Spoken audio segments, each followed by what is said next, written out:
Bismillah ar-Rahman ar-Rahim, chers élèves, première bac sciences, toujours dans le chapitre généralité sur les fonctions. Dans la séance 8, on va voir les fonctions usuelles, les variations et représentations graphiques. Donc on va voir les fonctions usuelles, la fonction ax carré plus bx plus c sous forme d'un trinom. La deuxième fonction, la fonction homographique. Les deux fonctions sont vues programme tronc commun. Pour les deux fonctions, les autres deux fonctions, on a la fonction irrationnelle racine de ax plus b et la fonction ax au cube. Dans tous les cas, on a a est différent de 0. Pour la fonction homographique, le c est différent de 0, a d moins b c'est différent de 0. Donc on va voir en détail les variations et les représentations graphiques de ces fonctions. Bon, pour la première fonction, la fonction ax carré plus bx plus c avec a est différent de 0. On a dit dans une vidéo précédente que la courbe CF dans un repère orthogonal est une parabole. Parabole est caractérisée par son sommet, oméga, de coordonnées moins b sur 2a et f de moins b sur 2a. C'est un point de la parabole. Caractéristique de la parabole, c'est l'axe. C'est la droite qui passe par la verticale passant par le sommet de la parabole d'équation x est égal à moins b sur 2a. Pour les variations et la courbe représentative de cette fonction, on a deux cas. Pour a positif, la fonction elle est décroissante sur l'intervalle moins l'infini moins b sur 2a. Elle est croissante sur l'intervalle moins b sur 2a plus l'infini. Et la parabole, les bras de la parabole en haut. On a donc le sommet, on a le sommet de la parabole et l'axe de la parabole d'équation x est égal à moins b sur 2a. Pour le cas de a strictement négatif, donc on a le tableau de variation, c'est-à-dire les variations de cette fonction deuxième degré. Elle est croissante, strictement croissante sur l'intervalle moins l'infini moins b sur 2a et décroissante sur l'intervalle moins b sur 2a plus l'infini. Ici, en ce point, la fonction représente un maximum absolu en ce point.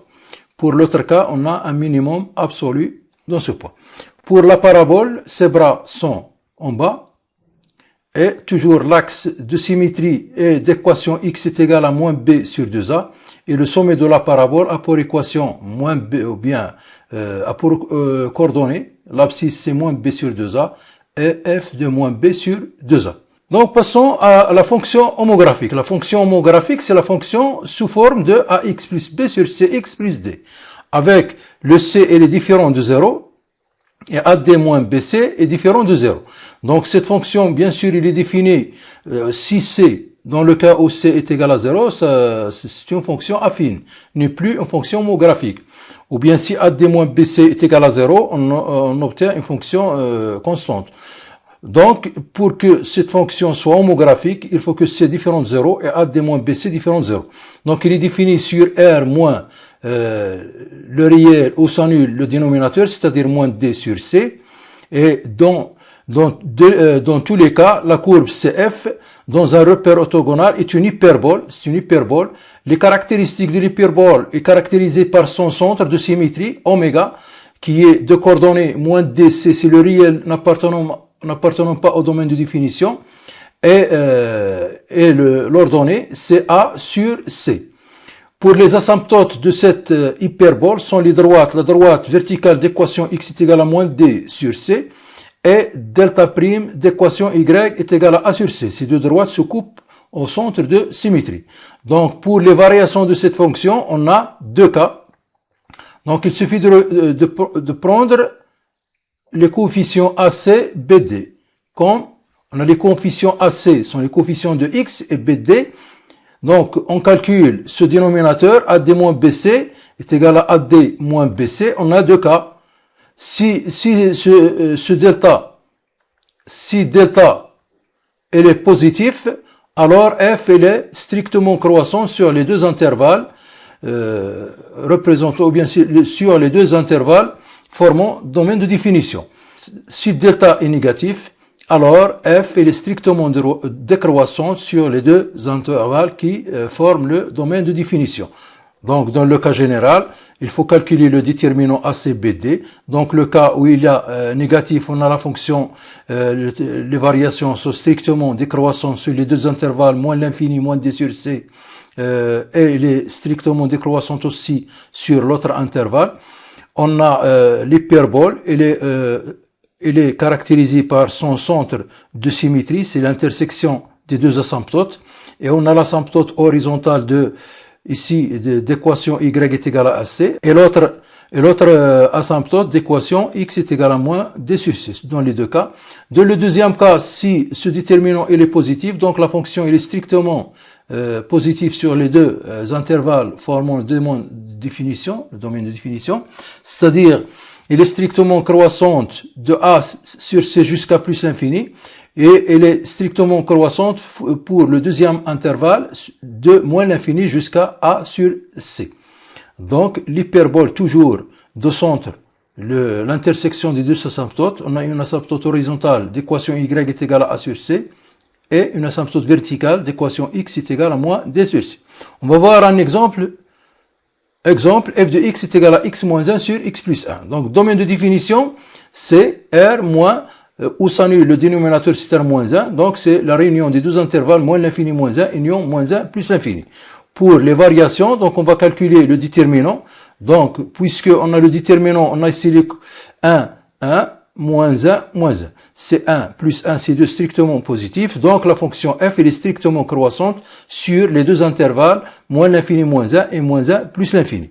Donc le tableau de variation, on a il n'est pas défini en moins 1, on a deux barres parallèles ici, et on a la fonction, elle est strictement croissante sur l'intervalle moins l'infini, moins, elle croît de 1 jusqu'à plus l'infini, elle est strictement aussi croissante sur l'intervalle moins 1 plus l'infini, elle croît de moins l'infini jusqu'à 1. Donc pour la courbe de CF, donc la courbe c'est une hyperbole, donc les caractéristiques sont donc deux centres oméga, c'est-à-dire moins l'abscisse, c'est le réel n'appartenant pas à domaine de définition, c'est-à-dire moins 1, pour l'ordonnée c'est C1, c'est-à-dire A sur C. Donc les asymptotes sur l'équation de l'asymptote verticale x est égal à moins 1, et pour l'asymptote verticale d'équation y est égal à moins 1. Donc pour notre exemple, on a f de x est égal à x moins 1 sur x plus 1. Les deux asymptotes, l'asymptote horizontale y est égal à 1, d'équation y est égal à 1. L'asymptote verticale d'équation x est égal à moins 1. Elle se coupe dans oméga de coordonnées moins 1, 1, qui est le centre de la parabole. Donc pour tracer cette parabole, il suffit de prendre 2 points ou bien 3 points. Donc on prend par exemple le point A, si x est égal à 0, y est égal à moins 1, donc on a le point A. Le point B, si B est égal à 1, f de 1 est égal à 0, donc on a le point B de coordonnées 1, 0. Par exemple, le point C de coordonnées 2, si on prend x est égal à 2, on aura 2, c'est 1 tiers. Donc l'hyperbole passe par A, B et C. Donc on va tracer premièrement l'hyperbole dont ici on a une asymptote. L'asymptote, la première asymptote horizontale, la deuxième asymptote verticale, il passe par A et B et C. Donc voilà, on trace la première partie de l'hyperbole. Pour la deuxième partie, il suffit de tracer donc le symétrique de cette partie par rapport au centre de symétrie oméga. Donc il suffit de prendre les symétriques des points A et B, C par rapport à oméga, centre de symétrie. Donc on va tracer par exemple le A', qui est le symétrique de A, B' le symétrique de P, et C' le symétrique de C par rapport à oméga. Et on va tracer le symétrique de cette partie par rapport à oméga. Donc voilà, on obtient la courbe représentative de la fonction 2x, ou bien f de x est égal à x moins 1 sur x plus 1. Passons à la troisième fonction. Racine de ax plus b avec a différent de 0. Donc on va prendre ax plus b avec a différent de 0, b1 réel. Donc pour df, donc le ax plus b doit être différent, ou bien supérieur ou égal à 0.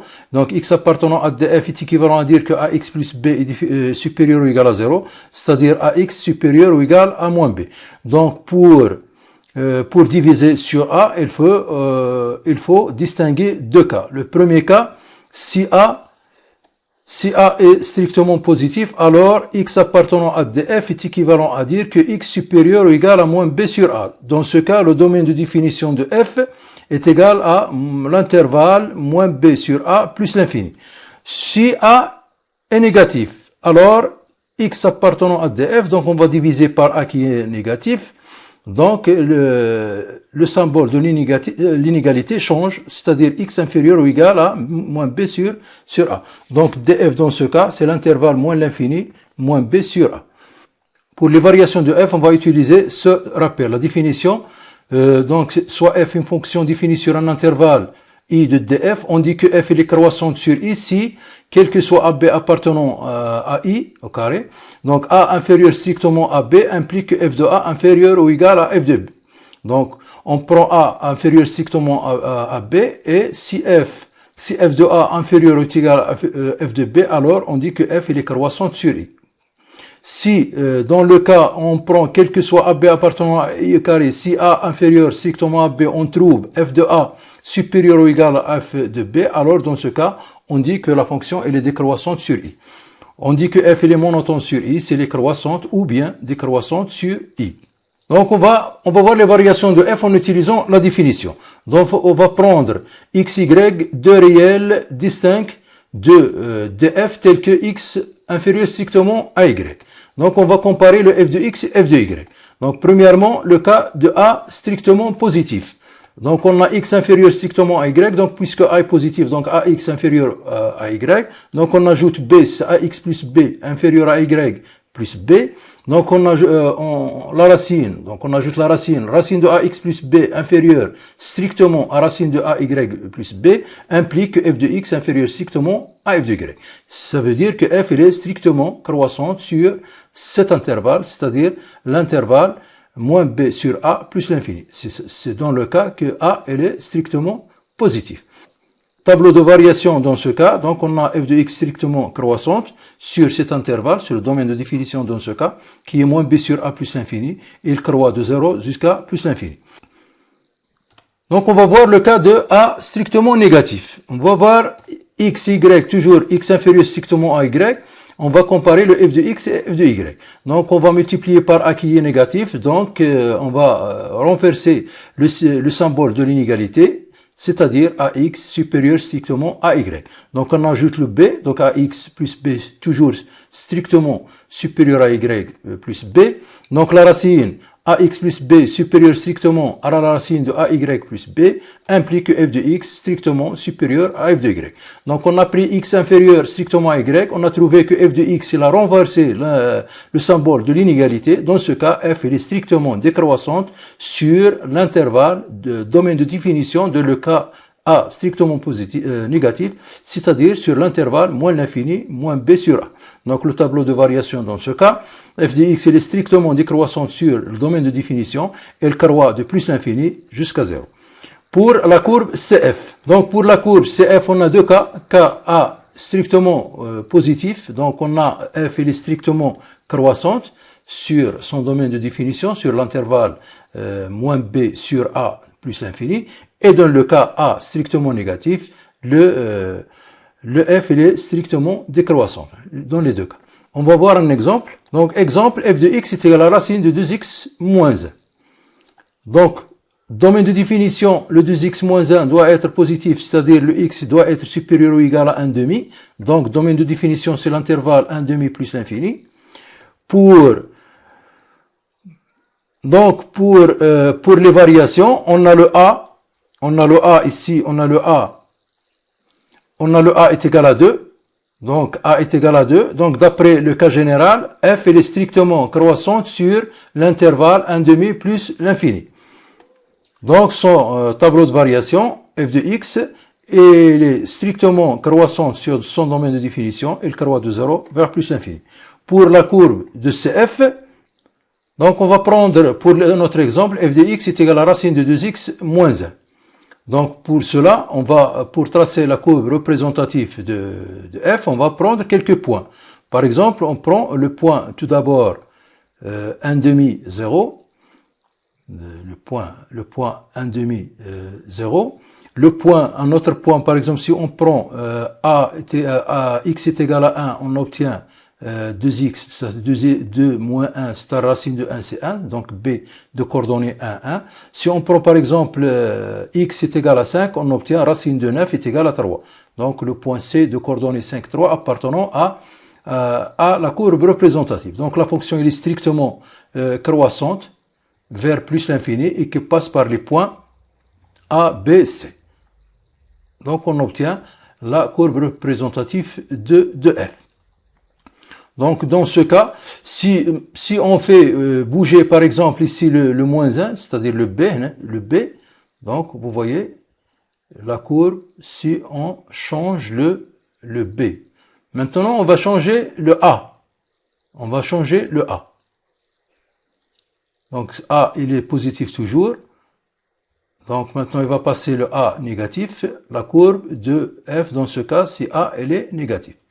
Donc A change, on change A, donc il va passer, voilà, si A est positif. Donc pour un résumé pour ce cas, donc on a dans le cas A strictement positif, le tableau de variation de racine de ax plus b et la courbe représentative. Donc il suffit de prendre deux points entre points pour tracer cette courbe. Pour A strictement négatif, le tableau de variation est la courbe représentative. Pour la troisième, ou bien la quatrième fonction, x a pour image ax au cube avec a différent de 0. On va faire l'étude de cette fonction. Premièrement, df est égal à r puisque la fonction est un polynôme. Donc, pour l'étude de la parité de f, on voit que f, la fonction f, elle est impaire. En effet, on a premièrement le domaine de définition c'est R, donc x appartenant à df implique son opposé moins x appartenant à df. La première condition est bien vérifiée. Pour le f moins x est égal à a moins x puissance 3, donc est égal à moins a x puissance 3 est égal à moins f de x. Donc la fonction f elle est impaire. Donc on peut restreindre le domaine d'étude sur l'intervalle 0 plus l'infini. Donc il suffit de voir les variations de cette fonction sur cet intervalle pour conclure et on déduit après les variations de f sur l'autre intervalle, c'est-à-dire la moins l'infini 0. Donc pour les variations, on va utiliser toujours la définition. On va prendre xy de réels positifs tels que x inférieur strictement à y. Et on va comparer le f de x, f de y. Donc, premier cas, le A, si A est positif. Donc, on va multiplier par A. Donc, il faut distinguer deux cas. Le cas A positif. Donc, x inférieur ou égal à y implique que le cube de x est inférieur au cube de y, puisqu'ils sont deux nombres positifs. On multiplie par A strictement positif, rien ne change. C'est-à-dire, le signe de l'inégalité ne change pas. C'est-à-dire, ax au cube inférieur strictement à y au cube. C'est-à-dire, implique que f de x est inférieur à f de y. Donc, on a pris x inférieur strictement à y, on a trouvé que f de x inférieur strictement à f de y, ça veut dire que f est strictement croissante sur l'intervalle 0 plus l'infini. Et puisque la fonction elle est impaire, donc la fonction elle est aussi strictement croissante sur l'autre intervalle qui est moins l'infini 0. C'est-à-dire que f elle est strictement croissante sur R, c'est son domaine de définition. Elle est strictement croissante sur R, donc de moins l'infini, il croît de moins l'infini jusqu'à plus l'infini. Donc pour les variations de f, toujours on va prendre, dans le cas de deuxième cas, a est négatif. Donc on va prendre xy de réel positif tel que x inférieur strictement à y, le cube de x inférieur strictement au cube de y, multiplié par a qui est négatif, on va renverser le signe de l'inégalité. C'est-à-dire ax au cube supérieur strictement à y au cube implique que f de x strictement supérieur à f de y. Donc puisque f renverse le signe de l'inégalité, le f est strictement décroissante sur l'intervalle 0 plus l'infini.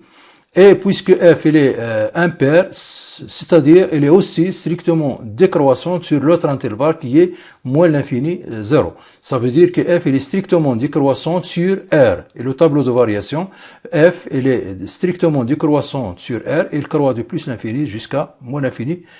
Donc pour la courbe de CF, donc pour la courbe de AX au cube, on va prendre quelques exemples. Par exemple, f de x est égal à x au cube. Donc on va essayer de changer A.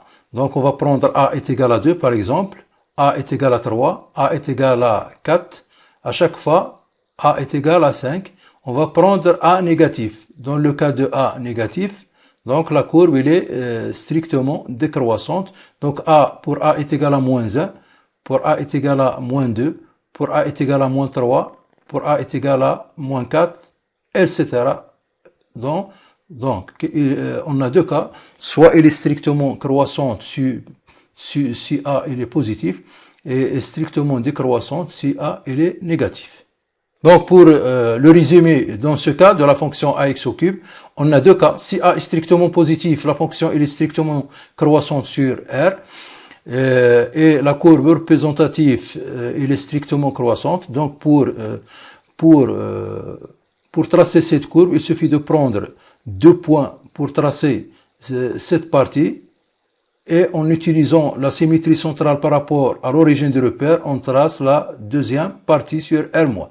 De même, si A il est négatif, donc la fonction elle est strictement décroissante sur R, on trace la première partie, par exemple, soit sur R-, soit sur R+, et en utilisant la symétrie centrale par rapport à l'origine du repère, on trace la deuxième partie. Ou bien l'objet de la prochaine vidéo, dans la science 9, on va prendre un exercice 7, on va traiter la composée de deux fonctions. Donc on va la rappeler définition avec cet exercice d'application pour les fonctions, les composés de deux fonctions. On va essayer de calculer le domaine de définition de la composée de deux fonctions et déterminer les variations de la fonction composée, et puis déterminer l'expression de la composée de deux fonctions. À la prochaine vidéo, Inch'Allah, et merci.